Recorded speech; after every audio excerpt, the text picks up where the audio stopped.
Internship start गर्नुपर्ने बेला भइसक्यो। तर इन्टर्नसिपको लागि चाहिने सबैभन्दा इम्पोर्टेन्ट डकुमेन्ट जुन सिभी हो, सिभी कसरी बनाउने, सिभीमा के राख्ने होला, सिभीको स्ट्रक्चर कस्तो हुनुपर्छ, के कुरा चाहिँ इन्क्लुड नगर्दा पनि हुन्छ, यसको बारेमा केही आइडिया नै छैन। हो, एक हप्ता अगाडि मेरो सिचुएसन यस्तै नै थियो। यदि हजुरहरू पनि यस्तै सिचुएसनमा हुनुहुन्छ भने आजको भिडियोमा चाहिँ हामीले सिभी बनाउँदा के गर्यौँ, कसरी स्ट्रक्चर गर्यौँ आफ्नो सिभीलाई, अनि हामीले विभिन्न सोर्सहरूबाट कलेक्ट गरेको इन्फर्मेसन के रह्यो सिभीको बारेमा, त्यो सबै भन्नेछौँ। Hi guys, this is Pratik and this is Shrishti and welcome to Pukubatu Videos. आजको हाम्रो टपिक रहनेछ CV or resume building. CV or resume भनेको यस्तो डकुमेन्ट हो जुनले चाहिँ हजुरलाई कम्पनीमा जबको लागि अथवा इन्टर्नशिपको लागि अथवा कुनै पनि अपर्च्युनिटीको लागि अप्लाई गर्दाखेरि हजुरभन्दा अगाडि पुगेर हजुरलाई रिप्रेजेन्ट गर्छ। हो भनेपछि हाम्रो CV भनेको it should represent you, it should present you in as good light as possible. तर त्यो भन्दैमा डिसअनेस्ट CV बनाउनु भनेको होइन। How can you present what you have honestly in a better light भन्ने कुरा चाहिँ हामी आजको भिडियोमा डिस्कस गर्नेछौँ। हामीले लिएको वर्कसप्स र हामीले अब अलिकति गरेको रिसर्च, आफ्नै CV बनाउँदाखेरि चाहिँ गरेको रिसर्च र हाम्रो त्यो नलेज जुन हामीले एकुमुलेट गरेछौँ त्यसको बारेमा चाहिँ हामी आजको भिडियोमा कुरा गर्न आइरहेका छौँ। Now take us through the structure of a CV। सिभीको स्ट्रक्चरको कुरा गर्नुपर्दा सबैभन्दा पहिला सिभीमा आउँछ हजुरको नाम, त्यसपछि हजुरको करेन्ट एड्रेस, अनि फलोड बाई हजुरको कन्ट्याक्ट डिटेल्स। यसमा हजुरको इमेल पनि आउँछ, प्लस लिङ्क्डइन प्रोफाइल पनि राख्न सक्नुहुनेछ, फोन नम्बर पनि राख्नै पर्यो। कम्पनीहरूले चाहिँ हजुरलाई कन्ट्याक्ट गर्दाखेरि त्यो चाहिँ करेन्ट हुन पर्यो। बेसिकली फोन पनि उठ्ने खाले फोन हुन पर्यो, अनि इमेल पनि एक्टिभवाला इमेल हुन पर्यो। अनि इमेलको कन्टेक्स्टमा चाहिँ अर्को एउटा कुरा के छ भन्दा, हामीले नर्मली युज गर्दाखेरि अकाउन्टहरू बनाइराखेका हुन्छौँ, ऱ्यान्डम नाम राखेर पोट्याटो 1 2 3 होला, अब केही त्यस्तो केही हुनसक्छ होइन। तर हो त्यस्तोवाला इमेल एड्रेस चाहिँ नराख्नु होला सिभीमा। चाहिँ मेरो नाम प्रतीक भण्डारी भयो भने मैले चाहिँ प्रतीक भण्डारी 123@gmail.com यस्तो खाले चाहिँ क्लिनवाला इमेल एड्रेस चाहिँ राख्नु होला। किनभने यो सुरुमै हेर्दाखेरि नै त्यो HR प्रोफेसनलहरूले चाहिँ कसरी हजुरहरूलाई जज गर्नुहुन्छ भन्ने कुरा इमेल एड्रेसमा पनि देखिन्छ। मैले यो वर्कसप लिएपछि नै आफूले सिभीमा युज गर्नको लागि र प्रोफेसनली युज गर्नको लागि नयाँ इमेल एड्रेस बनाएको छु। Now let's move on to the next segment. Next segment हो प्रोफेसनल समरी। यो पार्टमा चाहिँ हजुरले आफू कुन फिल्डको स्टुडेन्ट हुनुहुन्छ, कुन सेक्टरमा माइनर गर्दै हुनुहुन्छ, अनि प्लस आफ्नो करियर अब्जेक्टिभ के हो, यो सबै कुरालाई इन्क्लुड गरेर एउटा ब्रिफ इन्ट्रोडक्सन दिन सक्नुहुन्छ। एउटा सर्ट प्याराग्राफमा, धेरै इलोङ्गेटेड होइन, what you trying to do, what you have done in the past and why you are the best candidate for the role भनेर चाहिँ यो प्रोफेसनल समरीले स्न्यापसटमा देखाउनु पर्यो। यो प्रोफेसनल समरी चाहिँ आइडियली हजुरले हरेक जब अथवा हरेक अपर्च्युनिटीको लागि अपडेट गर्दाखेरि चाहिँ बेस्ट हुन्छ। त्यसपछि अर्को आउँछ हाम्रो एजुकेसनल ब्याकग्राउन्ड। यसमा हजुरले आफ्नो MBA गर्दै हुनुहुन्छ भने सबैभन्दा हाइएस्ट डिग्रीबाट फलो गर्दै लोवेस्ट डिग्रीसम्म राखिन्छ। भनेपछि MBA गर्दै हुनुहुन्छ भने सबैभन्दा पहिला MBA, अनि कुन कलेजबाट गर्नुभयो र कतिदेखि कति इयर्ससम्म त्यो इन्टरभल पनि राखिन्छ। बेसिकली हाम्रो सजेसन चाहिँ के छ भन्दा, 3टा एजुकेसनको हिस्ट्री चाहिँ देखाइदिनु। हजुरले यदि मास्टर्स गर्दै हुनुहुन्छ भने माथि मास्टर्स, त्यसपछि ब्याचलर्स, अनि त्यसपछि चाहिँ +2 को देखाइदिनु। तर ब्याचलर्स गरेर जब मार्केटमा जाँदै हुनुहुन्छ अथवा इन्टर्नसिपमा जाँदै हुनुहुन्छ भने चाहिँ ब्याचलर्स, त्यसपछि +2, अनि त्यसपछि 10 सम्मको स्कुलिङको पनि रेकर्ड देखाइदिनु। अनि यसैमा चाहिँ अर्को कुरा के भन्दा, त्यसमा राख्दाखेरि कुन इन्स्टिट्युसनबाट गर्नुभयो, अनि त्यसपछि कुन टाइम पिरियडमा स्टार्ट डेट र एन्ड डेट राखिदिनु। त्यसपछि कुन कोर्स गर्नुभयो, अब MBA मास्टर्समा MBA हो भने MBA अथवा MBE हुन सक्यो, अथवा इन्जिनियरिङ, अब के हो हजुरको फिल्डको त्यो चाहिँ राखिदिनु। प्लस यसमा हजुरको मार्क्स चाहिँ आउटस्ट्यान्डिङ छ भने त्यो पनि इन्क्लुड गर्न हो। यसले चाहिँ हजुरलाई अब राम्रो लाइटमा देखाउँछ भने चाहिँ यु क्यान इन्क्लुड यो GPA और मार्क्स। तर मास्टर्समा राम्रो छ, ब्याचलर्समा राम्रो छैन, अनि त्योभन्दा अगाडि पनि एभरेज नै छ भने चाहिँ सबैमा राख्नु कि चाहिँ कुनैमा पनि नराख्नु। त्यो राम्रो भएको मात्रै देखाउने अनि नराम्रो भएको नदेखाउने गर्दाखेरि चाहिँ पछि अल्टिमेटली इन्टिग्रिटीमा क्वेसन आउला अथवा जो यसमा त राख्नु भएछ यसमा किन नराख्नु भएको नराम्रो थियो कि भनेर क्वेसन पक्कै पनि आउन सक्छ। अर्को कुरा भनेको यदि हजुरको एकाडेमिक ब्याकग्राउन्डभन्दा एक्सपिरियन्सेस नै एकदमै आउटस्ट्यान्डिङ छ भने एकाडेमिक ब्याकग्राउन्डभन्दा अगाडि आफ्नो एक्सपिरियन्सेस पनि राख्न मिल्छ। हो हजुरहरूले चाहिँ यो एजुकेसन र एक्सपिरियन्सलाई चाहिँ इन्टरचेन्ज गर्न मिल्छ जुनले चाहिँ हजुरको बढी भ्याल्यु देखाउँछ कम्पनीको लागि भ्याल्यु एडेड जुनको बढी हुन्छ त्यसलाई चाहिँ अगाडि राख्नु होला।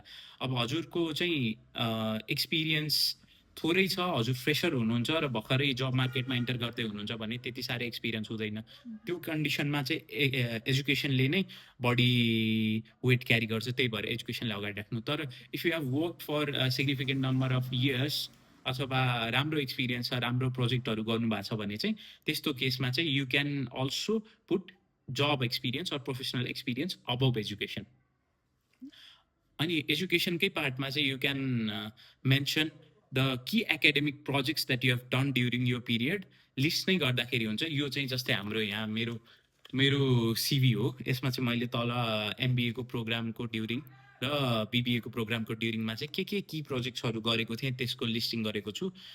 इफ इट एड्स भ्याल्यु जस्तै हजुरले फाइनेन्सको प्रोजेक्ट गर्नुभएको छ तर if you are applying for a marketing role त्यति फाइनेन्सको प्रोजेक्टहरूले भ्याल्यु एड नगर्ला त्यसमा चाहिँ मार्केटिङको प्रोजेक्ट्सहरू नै लिस्ट गर्नु। तर फाइनेन्सकै प्रोजेक्ट फाइनेन्सकै रोलको लागि अप्लाई गर्नुभएको छ भने फाइनेन्सको प्रोजेक्टहरू लिस्ट गर्नु त्यसमा चाहिँ मार्केटिङको प्रोजेक्ट्सहरू इन्भल्भ गर्न परेन। भएको सबै कुरा देखाउनु पर्दैन जेले भ्याल्यु एड गर्छ त्यो मात्रै देखाउनु। Now moving on to professional experience section. Professional experience section यो सेक्सन यस्तो हो जसले चाहिँ मलाई एकदमै धेरै ट्रबल दियो किनभने एक्सपिरियन्स मैले चाहिँ बिबिएसबाट आएको हुनाले मेरो चाहिँ एक्सपिरियन्सको फिल्डमा चाहिँ इन्टर्नसिप पनि छैन योभन्दा अगाडि एक्सपिरियन्समा राख्नको लागि लिटरली केही पनि छैन। यदि हजुरहरू सिभी बनाउनको लागि खोज्दै हुनुहुन्छ अथवा केही टाइमपछि त सिभी बनाउनु नै पर्छ भने अहिलेदेखि नै एक्सपिरियन्समा के एड गर्न मिल्छ होला भनेर खोज्नु र आफ्नो एक्सपिरियन्सलाई जतिसम्म हुन्छ त्यसलाई बढाउनको लागि ट्राई गर्नु। यसमा चाहिँ हजुरहरूले भोलिन्टियर वर्क केही गर्नु भएको छ अलिकति लिमिटेड नम्बर अफ 1-2 मन्थको लागि छ भने पनि you can add it. Value add गर्ने चाहिँ हुन पर्यो तर you can still add it. मैले चाहिँ प्रोफेसनल सेटिङमा काम गरेको छु अर्गनाइजेसनल सेटिङमा चाहिँ काम गरेर देखाउन सक्छु भन्ने एउटा जुन दिलासा हुन्छ हामीले इम्प्लोयरलाई दिलाउन खोज्ने हो त्यसको लागि मात्रै भए पनि भोलिन्टियर वर्क अथवा सर्ट प्रोजेक्ट वर्क छ भने पनि you can also add it as a professional experience. Now, moving on to the next part. The next part we have is technical skills. Technical स्किल्समा हजुरहरूले कस्तो कस्तो स्किल्सहरू लर्न गर्नुभएको छ जस्तै एक्सेल चलाउन आउँछ भनेर लेख्नु मिल्यो एसपिएसएस रन गर्न आउँछ होइन। हामीले चाहिँ फाइनेन्सियल मोडलिङ गरेका थियौँ फाइनेन्स मेजर हो दुवैजनाको फाइनेन्सियल मोडलिङ गरेका थियौँ त्यो पनि इन्क्लुड गरेको छौँ।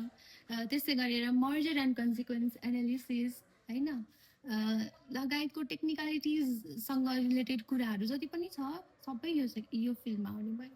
हो त्यसपछि चाहिँ अब आउँछ पिपल स्किल्स।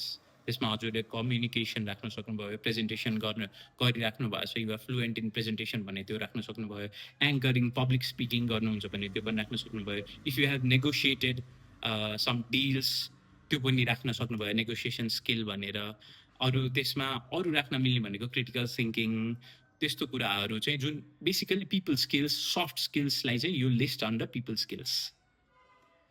अनि त्यसपछिको अर्को सेक्सन हाम्रो जुन छ त्यो हो सर्टिफिकेसन्स कोर्सेस एन्ड सर्टिफिकेसन्स। यसमा हामीले चाहिँ मैले अस्ति भर्खरै कलेजबाट इन्टरमिडिएट लेभलको एक्सेल कोर्स सिकेको थिएँ एउटा त्यो इन्क्लुड गरेँ।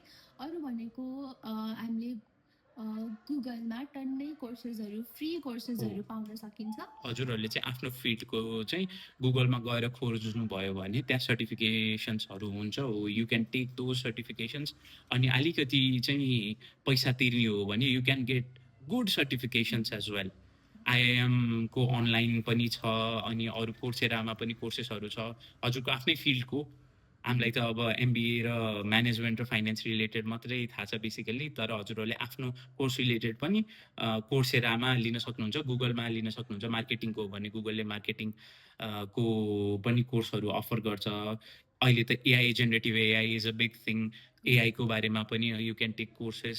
जस बेसिकली कोर्सेस र सर्टिफिकेसन्सले चाहिँ दे एड यो value and help you stand out from the crowd.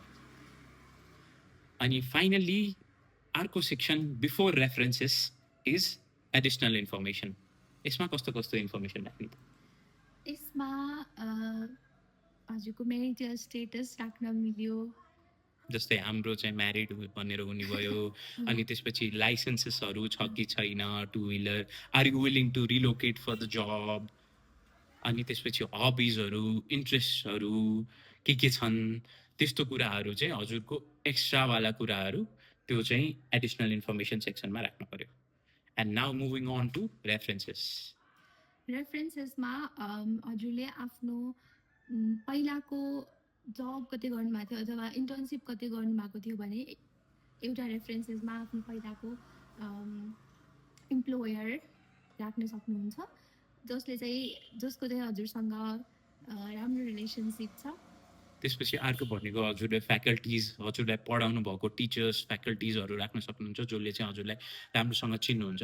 यस्तो नहोस् कि हजुरले रेफरेन्समा राखेको मान्छेलाई पछि कन्ट्याक्ट गर्दाखेरि चाहिँ को हो र उहाँ भनेर त्यस्तो खाले रियाक्सन आउने खाले मान्छे चाहिँ नराख्नु होला। हजुरलाई चिन्ने र हजुरको बारेमा चाहिँ हजुरको बारेमा राम्रो चिताउने मान्छेलाई बेसिकली राखिदिनु होला। अनि त्यसपछि त्यही रेफरेन्सकै विषयमा चाहिँ कन्ट्याक्ट्सहरू चाहिँ you don't have to provide सुरुमै सिभीमा। You can just simply mention contacts will be provided upon request, किनभने some people may not be comfortable with their contacts being broadcasted to recruiters. र त्यसपछि रेफरेन्समा हजुरले जसको नाम राख्नुभएको छ उहाँहरूलाई एकपटक मैले हजुरको नाम मेरो रेफरेन्समा राखेको छु है भनेर इन्फर्म पनि गरिदिनु। यो चाहिँ बेसिक कर्टेसी भइहाल्यो। अनि यो पछि चाहिँ एउटा अर्को कुरा मलाई भन्न मन लागेको चाहिँ के थियो भन्दा, सिभी भनेपछि हाम्रो नर्मल्ली कन्सेप्सन के छ भन्दा एक पेजमा लिमिटेड हुनुपर्छ भन्ने हुन्छ होइन। तर त्यो चाहिँ एउटा होइन।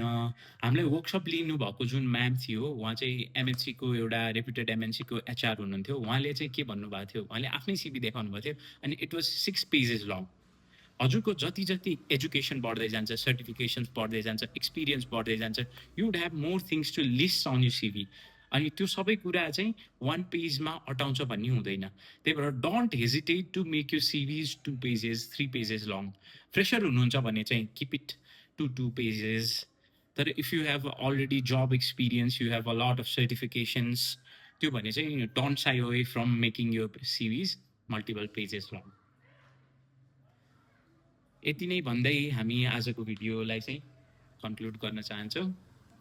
Stay tuned for more videos. Thank you for watching. Bye. Bye-bye. See you next time.